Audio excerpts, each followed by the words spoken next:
into it yet. Chill out. Bohemia, can I get vision for vision? No, you can off. I'm not talking to you. I'm talking to Bohemia. You Thanks. Thanks, Bohemia. Alright, move troops in there. Move troops in there. I don't know why you're not queuing them up. Welcome back. As promised in this episode, we've got a war for you. However, it did not turn out as anyone would have expected.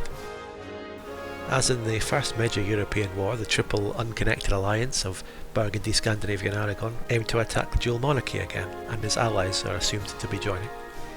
Let's get this all up on the map for you. Well, that's the world after 22 years of an already cursed DoD map being torn apart by players and everyone blobbing. Hardly anything has changed in Western Europe though, and that's where we aim to change the borders in this war. This is not the case in the original Divergences mod, but in our multiplayer edit, Scandinavia can actually get Ireland cored and accepted pops. That was my overriding goal in Europe, simply to get Ireland and remain the dominant naval power. While the Dual Monarchy, being on paper the toughest nation in Europe, didn't turn out to be that strong because it suffers from a lot of internal problems, and in this case the player on it was quite new and not that experienced in multiplayer. Anyway, they're highlighted in red, our enemy, our same old unconnected alliance, Burgundy, Scandinavia, Aragon, highlighted in green.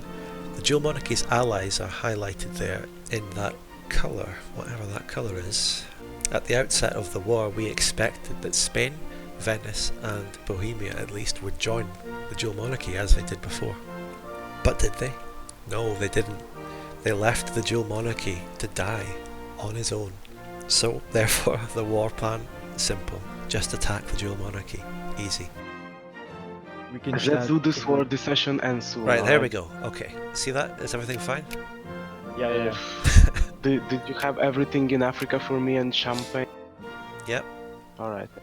Declare war. Call in Burgundy. Military. Local call in Call me Aragon. and call me and call me and call me and call me and call me and call me in now.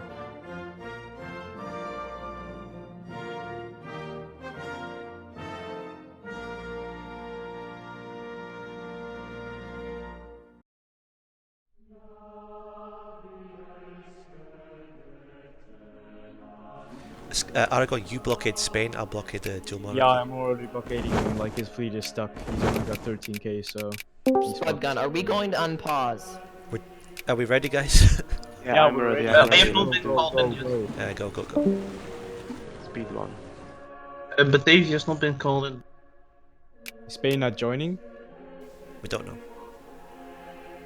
The Italian miners have joined, so be careful. Italian miners. Okay, I've not been called in yet, guys. Those fucking Italian miners. Don't worry about the Okay. Italian miners. Venice didn't join. That's good. Mm-hmm. Look, Hey, the Dual can I- Monarchy is completely attacking me. Hello? Oh, so I should declare the war on Venice. Oh shit, your navy's being destroyed. Okay, good, you got in. It was just transport.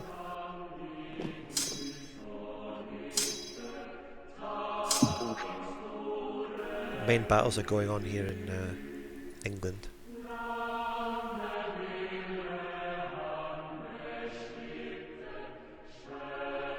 Who's the war leader?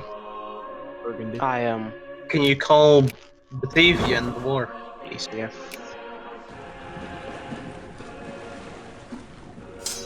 It's good for you. You can actually have some prestige out of it. Yeah, exactly. Yeah, I don't think... Yeah, Spain doesn't seem Yeah, to be joining. Spain hasn't joined the war. I mean, Yes. if he's gonna announce in 3 months, so... I'll just in keep. case... Yeah, Yeah, keep your troops there, just yeah. I in was case. gonna say I'll just stay right here where I am. I right don't now. want to abandon the border entirely. No, neither am I.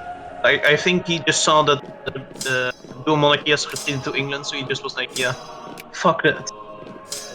He ain't dealing with the entire Burgundian army. Doesn't want to join, probably.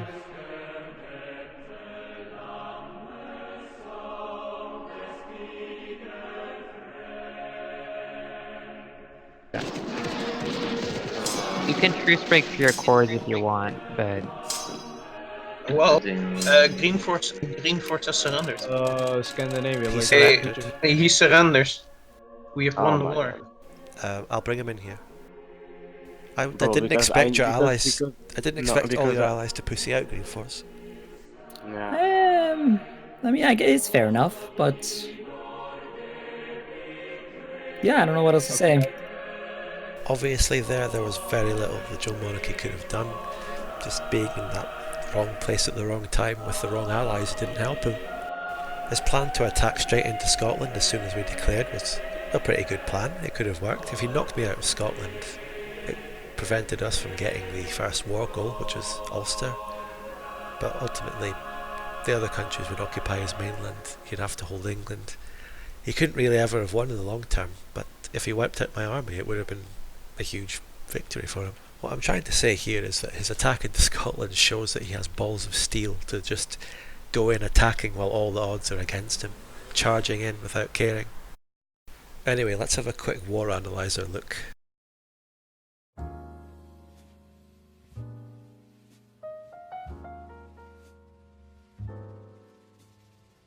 The Scandinavian conquest of Ulster was a very short war, but also a very bloody war.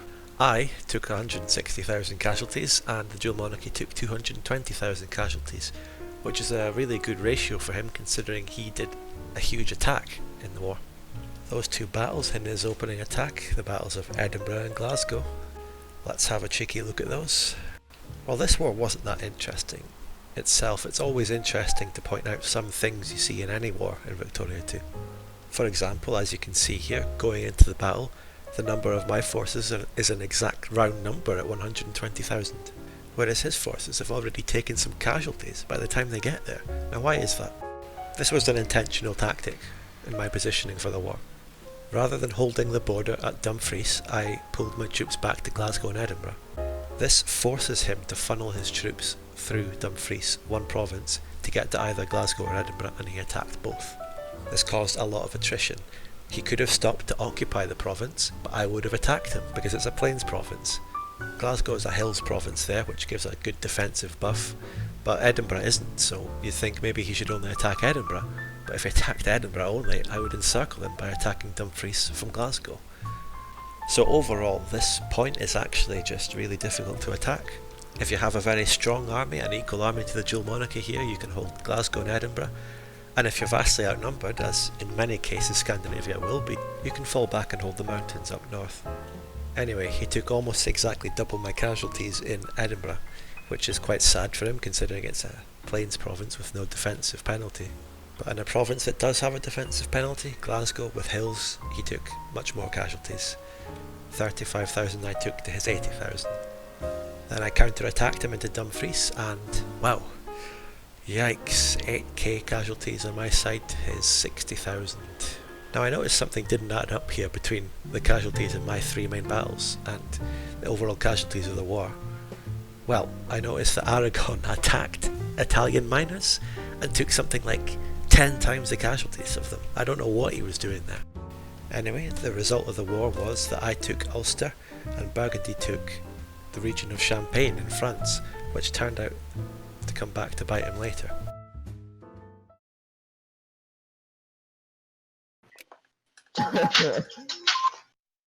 Pace button, What is dude. that sound in the background? That doo-doo?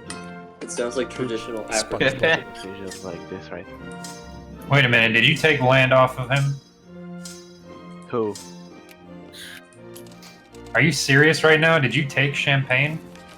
Yeah, I took Champagne, man. Why would you take land off of somebody, you piece of I thought we were in like a European concert that we weren't going to steal land from each other this early. I've never heard I'm not anything stealing like the land. I'm not. I mean, It's if not you- even your cores. Why did you My take it from? conquest. because I have core pops. This It's is- not about right of conquest. It's about game health. You Dude, You're a piece dude, I do what I want in a piece of shit. and you just shut your mouth. You're a piece up. of Ooh. You're a piece of So this garbage. kills. So this kills the game, right? This kills the game. All right. So guys, game is You'll dead. find he's at the root of a lot of problems. So Burgundy and I ganging up on the Dual Monarchy and taking land seemed to anger the Central Europeans and Eastern Europeans, mainly Hungary, and in this game Bohemia just did whatever Hungary said. So whether you believe Hungary was right or wrong to call out Burgundy on taking land from the Dual Monarchy there, this is the conflict that drew out of that war. Even though the Dual Monarchy is completely demoralised and didn't have much hope, he gained a lot of sympathy from the other powers in Europe and even beyond Europe. And that'll be very important for the next crisis, which will be coming up in the next video. Nobody seemed to have any problem with me taking Ireland, as I get it cored and accepted later, but I think what was the problem was that Burgundy was perceived to have gone too far. Hungary and others seemed to think that Burgundy was now just blobbing into the Dual Monarchy, although that region of Champagne, and I'll get the demographics up on the screen now, does have accepted pops for Burgundy. So as well as just a general right of conquest, and I don't think Victoria 2 players have ever shied away from saying right of conquest, there was a claim for it. There are some Burgundians there. But our narrative got drowned out anyway by the loud noises of people moaning about us being the bad guys, and that's it, we're the bad guys, everyone has to gang up on us now. Anyway, thanks for watching. In the next episode there's going to be more lies, wars, diplomacy, all the sorts of things that you're watching this for. Thank you.